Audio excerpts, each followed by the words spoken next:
Investir sur plus de 1600 entreprises à travers le monde. Si tu veux commencer à investir en bourse avec le minimum de risque, il est possible d'investir dans ce qu'on appelle des ETF. Petit conseil, reste jusqu'à la fin. Un ETF, est-ce que tu peux m'expliquer ce que c'est? J'ai pas compris là. Pour faire simple, un ETF est un fonds d'investissement qui suit un indice boursier. Quand je parle d'indice boursier, c'est le CAC 40, le SP 500 par exemple. Ces indices suivent les plus grosses valeurs cotées sur le marché boursier. Quand tu achètes un ETF, tu achètes l'ensemble des actions qui font partie de cet indice.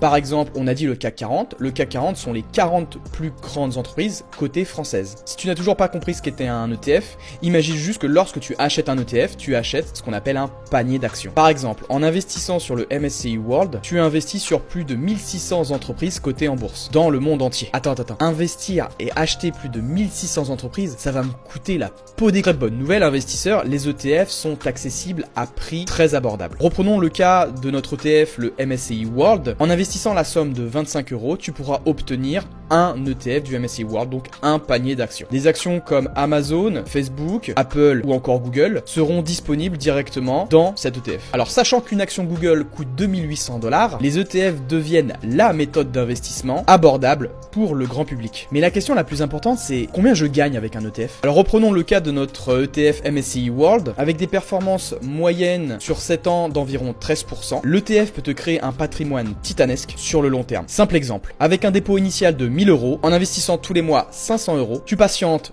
30 ans, tu obtiendras la modique somme de 1 919 000 €. Si tu veux en savoir plus sur toutes ces méthodes d'investissement, abonne-toi.